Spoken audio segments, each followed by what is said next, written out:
Tawa siya ng tawa na makapagbihis na kami. Tuwang-tuwa siya sa ginawa niya habang ako'y walang imik. Grabe, sana naman matamaan ng babaeng yun, aniya. Paano matatamaan kung di niya naman alam na pinapatamaan mo siya? She rolled her eyes with my question. Pagkatapos niya ulit akong buhusan kanina, maarte siyang umalis sa harapan ko. Ako naman ay nakaramdam ng hiya dahil nakatingin sa akin ang ibang tao roon.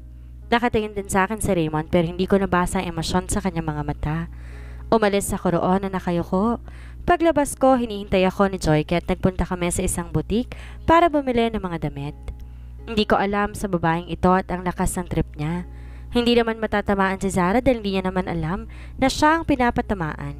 Siguro kung kay Raymond maiisip niya, hindi ko talaga bet yung girlfriend niya dahil halatang nasa loob ang tunay niyang ugali. She rolled her eyes and crossed her arms. Kung nakakita mo sa kanya pero kung titingnan mo naman siya mabait, mas talo siyang napairap sa sinabi ko. Naglibot kami sa mall at naglaro din kami sa arcade. Di naman halatang may mga edad na kami at bagay pa naman sa amin ang maglaro. Hindi lang naman sa pambata ang mga laro na meron sa arcade. Dito ako matutulog sa inyo, Ana Joy, kaya tumango na lamang ako. Oh, mabuti naman at nakauwi na kayong dalawa. Bungad ni Mommy nang makita kami. I gave her a kiss on her cheek. Hello po, tita. Bati ni Joy at tumalik din kay Mommy. Hi, Dad. Bati ko kay Daddy at saka humalik sa pisngi niya. Kamusta ang lakad ninyo? He asked softly. Umupo muna ako sa isang silya. Pinasadahan ng mga daliri ko ang aking buhok. It's fine, Dad. Nakita ko lang naman po mapapangasawa ko kasama ng babaeng mahal niya. Hi, Tito. Napairap ako nang halikan ni Joy si Daddy sa pisngi. How are you, Iha? Mas lalo kang gumanda. Ani Dad, kaya mahina siyang natawa. Di naman gaano, Tito. Ganun pa rin naman po ako eh. Gumanda po talaga ako. Pareho silang natawa ni Daddy habang ako naman parihim na napapairap dahil masyado siyang plastic sa ibang tao. Hindi niya gusto. Pero pagdating sa parents ko, totoo siya dahil parang anak na rin ang turing sa kanya ni Mommy at Daddy. Kumain na ba kayo? Malambing na tanong ni Mommy. Opo, Mommy, kumain naman na po kami. I smiled. She smiled. Lumapit siya sa akin at tinaplos ang buhok ko. Ramdam ko rin ang gigil niyang paghalik doon. Parang kailan lang batang-bata ka pa. Ngayon dalaga ka na at may mga desisyon ka na sa buhay. Aniya, kaya napangiti ako. Hindi ako perpekto pero binigyan ako ni God ng mabait na ina at mabait na ama na kahit sobra na minsan ang ugali ko, naiintindihan pa rin nila. Hindi rin perpekto ang pamilya namin pero masasabi kong masaya ako sa kanila. Masaya ako dahil sila naging magulang ko. Maybe I'm a brat and immature but I know how to handle myself. Kailanman hindi ko kayang pagtaasan ng boses sa mga magulang ko. Aminado ko hindi maganda ang ugali ko at may ugali akong hindi maganda pero kaya kong ilugar ito. Tanging mga magulang ko lamang ang hindi ko kayang pagsalitaan ng masasakit na salita dahil kapag ginawa ko magsabi sa kanila na hindi magagandang salita, sinaktan ko na rin ang sarili ko. Hindi ko nga akalain ay kakasal na siya, Ani Joy, kaya napatingin ako sa kanya. Umupo siya sa isang silya, tsaka naglapag ng juice, sinama ng sa lamesa. Doon masaya ang prinsesa namin, kaya kahit na hindi pa ako ganong handa, na ikasal silang dalawa, wala na ako magagawa. Anghad ko lang ang kaligayahan ng prinsesa namin, Ani Mommy. Mommy? Mahinang tawag ko sa kanya. She smiled at me. Marahan niya akong hinalikan sa tuktok ng ulo ko. Ramdam ko talaga ang pagmamahal niya bilang isang ina sa akin. Ang tanging hangad namin ng daddy mo ay ang maging malaya ka, kaya ibibigay namin lahat ng mga bagay na magpapasaya sa'yo. She whispered. May kung anong kakaibang pakiramdam akong nararamdaman. I love you so much, Mommy. Malambing pang sagot ko sa kanya. Niyakap ko siya sa bewang. Hinaplos niya pa rin ang aking buhok at hinahalikan. Ang mag-ina ko talaga nagdadrama na naman. Natawa kami pareho sa sinabi ni Daddy. Minsan lang naman daw silang magdrama, Tito, kaya pagbigyan nyo na. Hindi na kasi magiging baby ni Tita si Nadja kapag kinasal na siya. Ani Joy at saka natawa. Napailing na lang si Daddy. Napanguso naman ako. Di naman dahil ikakasal na ako, hindi na ako magpapababy sa kanila. Dapat masanay ka nang wala kami ng daddy mo sa tabi mo, oras na ikasal ka na. Ani Mommy, kaya napareklamo ako. Mommy naman, reklamo ko. She chuckled a bit. May mga bagay na hindi mo na pwedeng gawin kapag mag-asawa na kayong dalawa. Sinasabihan na kagad kita para handa ka sa mga mangyayari sa inyo bilang mag-asawa. Napatango-tango ako. Alam ko naman yon. Oras na ikasal kami, handa na ako sa mga dapat na mangyayari, lalo na sa pain. Dapat maging handa ako ron dahil alam kong masasaktan ako kapag nanatili ako sa kanya. Pinaalalahanan pa ako ni mommy ng ilang mga bagay at sinabihan niya rin ako tungkol sa buhay asawa. Alam ko hindi madali pero kakayanin. Mahal ko si Raymond. I am deeply in love with him. Inayos ko ang buhok ko. Naglagay ako ng lipstick sa labi. Sexy! Natawa ako sa sinabi niya. Sumipol pa si Joy habang pinagmamasdan ako. Nakasuot ako ng kulay pulang dress na pasando. Parang lingerie ang style. Wala kaming party or event na pupuntahan. Sinukat lang talaga namin yung mga pinamili namin dalawa kanina sa mall. Bagay sa yung kulay pula, ang taray mo tingnan, aniya. Pinasadahan niya ako ng tingin nang humarap ako sa kanya. Above the knee ang dress. Sakto lang naman siya sa akin. Bagay lalo kapag may hawak kang wine. Nagsusukat lang tayo, Joy, hindi tayo nasa party. Tumawa lang to sa akin. Pinagbasdan ko rin ang suot niyang kulay itim na backless dress. Bagay sa kanyang itim at iba ang aura nito. Tiningnan ko siya sa mukha na maglagay siya ng kulay itim na lipstick. I love black. Malaki ang kahulugan sa akin ng itim, she said. Kung pagmamasdan mo si Joy ngayon, parang kakaiba siya. Hindi ko maipaliwanag pero iba ang aura niya ngayon. Para siyang isang racer na ewan. Basta, I can't explain it. Iba lang talaga yung aurang nararamdaman ko mula sa kanya. Sinimulan niya akong picturean. Kulay dilaw ang ilaw. Tayong anino ko lang nakikita roon. Pose ako ng pose habang kinukuhanan niya. May pose ako na nakatalikod. Nakahawak sa buhok ko o kaya naman sa hita ko. Meron din akong pose na nakaupo. Sensual yung ibang mga pose ko pero mas kinabog niya ako. May mga pose din kaming kita ang aming mga mukha. Nagpicture din kami ng amin. Maglaway kayo. Mahina ako natawa sa caption niya. Bahagyang kitang cleavage niya. Tang ito lang nakikita habang nakaharang ang isang kamay niya roon. May isa pa siyang larawan na pinost na ang kita naman ay ang kanyang mga hita. Ang hot talaga ng babaeng to kung mag-post. Halos wala nang pakialam kung medyo malaswang pinopost niya. Nag-comment ako, ang depunggal. Gigil niyang sabi. Hinanap ko ang comment pero dahil marami agad ay dahil famous siya, hindi ko makita ang tinutukoy niya. Sinong depunggal? Nagtatakang tanong ko. She just rolled her eyes. Wala. Basta, pwisit ang lalaki yun sa buhay ko. Mas lalong kumunot ang noo ko. Lalaki? Ibig bang sabihin na may lalaki na sa buhay niya? Lalaking iniinis siya. Gusto ko mang magtanong, tinikom ko na lang aking bibig. May kakaiba talaga sa babaeng to at alam kong may tinatago siya sa akin. Sinukat pa naman yung mga damit na pinamili namin. Karamihan doon mga dress na pang sexy. Mas bulgar naman yung mga dress ni Joy kaysa sa akin. Halos yung kanya kita na, pwedeng makita sa kanya. Sa akin natatakpan pa naman kahit papano ng tela. Magkatabi kaming natulog, magkayakap at parang magkapatid lang. Nakakamiss tuloy si ate. Anong gusto mo sa debut mo, anak? My mother asked. Hindi ko talaga alam kung anong plano ko sa debut ko. Malapit-lapit na rin ang kaarawan ko. Hindi na ako minor. Kayo na lang po ang bahala, mommy. Kasi wala po ako maisip. Ikaw magde-decide, anak, dahil kaarawan mo yon. Aniya kaya napanguso ako at tumingo na lamang. Sinabi ko rin sasabihin ko na lang kapag may plano na ako. Sa ngayon kasi wala pa akong gaanong maisip. Hoy, labas ulit tayo. Pagaya sa akin ni Joy. Tinatamad ako. Tamad kong sagot. Umirap siya. Ayaw mong i-enjoy muna ang buhay ng walang asawa? Sige ka kapag natali ka sa kanya, hindi ma-enjoy ang mga bagay na dapat mong i-enjoy. I sighed. May point siya. Baka nga hindi ko magawa ang ibang bagay. Nag-ayos na kaming dalawa. Sinuot namin ang mga sinukat namin kagabi.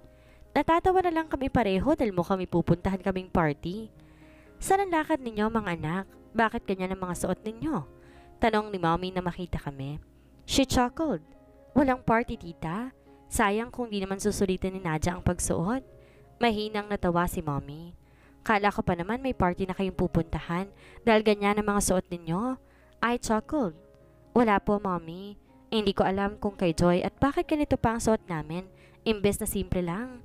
She rolled her eyes. Wag ka na ngang killjoy, Nadia. Ayaw mo ba nun? Agaw atensyon tayo. Aniya kaya napailing ako. Kaya naman pala, nagpaalam lang kami kina mommy at daddy. Ingat kayo. She waved her hands. Kumuway ako pabalik kay mommy habang si Joy abala sa pagmamaneho. Ang ganda ng outfit niya, pero siya lang ang driver ngayon. Hindi ko talaga gets minsan ang trip na babaeng to. Napakunot ang noo ko dahil hindi pamilyar sa akin ang daan. Joy, saan tayo pupunta? I asked. She smirked. Chill ka lang dyan. Masaya ang pupuntahan natin. Hindi kita ipapahamak. Tumahimik na lamang ako. Alam ko naman na hindi niya ako ipapahamak. Sadyang nagtaka lang ako kasi hindi pamilyar sa akin ang daan. Habang palayo kami ng palayo, nawawala na ng ibang mga sasakyan na dumaraan. Mga puno na rin ang daraanan namin. May narinig ako music kaya napatingin ako sa unahan. Nang huminto siya at bumaba na rin ako. Pinasadahan niya ng kanyang mga daliri ang mahaba niyang buhok. Let's go! Sumunod na lamang ako sa kanya. Dinig na dinig ko ang music at iyawan ng mga tao sa loob. May binulong siya sa lalaki na nagbabantay sa entrance. Tumango lamang ito. Kumendat naman sa kanya si Joy, dahilan para mapakunot ang noo ko. Ano naman kaya ang sinabi niya rito? Hinila niya ako papasok sa loob. Sinigawan at tilian kaagad ng mga naririnig ko. Bar to? I asked. She chuckled. Hindi normal ang bar na to, Nadia. Pero alam kong mag-e-enjoy ka ngayong gabi kahit manood ka lang. She winked at me. Hinila niya ako papasok sa isang pinto. Habang palayo kami ng palayo, nawawalang music. Napansin ko parang pailalim kami. Welcome to my world. Masayang sigaw niya. Nakakabinging sigawan ang narinig ko. Nang sumunod ako sa kanya, nanlaki ang mata ko na makita ko kung anong meron sa world na sinasabi niya.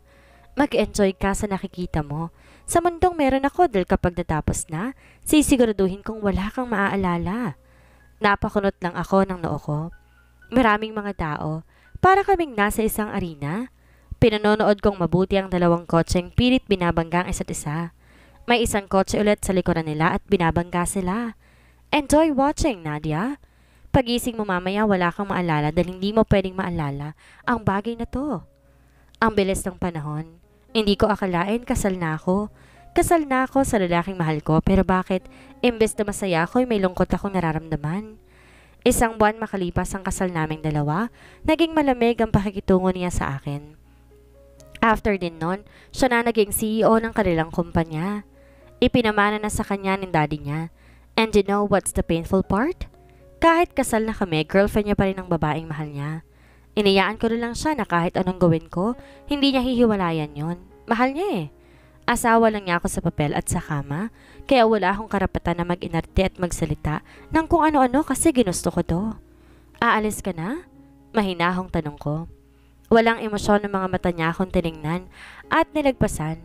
Ang sakit no na. Nagluto ako. Kain ka na muna. Lumingon siya sa akin habang inaayos ang kanyang necktie. Magkasabay kami ng girlfriend kong kumain, kaya kainin mo na yan. Tumango-tango ako at nag-iwas ng tingin matapos niyang sabihin iyon. Sobrang sakit. Pinagmukha niya talaga sa akin ng girlfriend niya. Kinagat ko ang labi ko at pigil na wag maglaglag ang mga luha.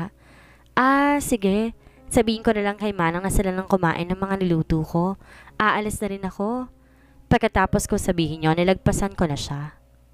Nauna na ako lumabas. Sa paglabas ko'y bumagsak ang mga luha ko dahil sa sakit na nararamdaman na ipinaramdam niya. It really hurts. Kagat lang naman ang dinosaur. I sighed. Tinawagan ko si Joy na sunduin ako kasi hindi ko isasabay ang asawa ko. Ang sarap tawagin ni asawa ko siya. Naghintay pa ako ng ilang minuto hanggang sa dumating na si Joy. Aray ko, para saan yun? Reklamo ko na batukan niya ako. Hindi lang siya badass, pero mahal na mahal kong bestie ko na to dahil siya ang nag-iisang bestie ko na hindi ako iniwan.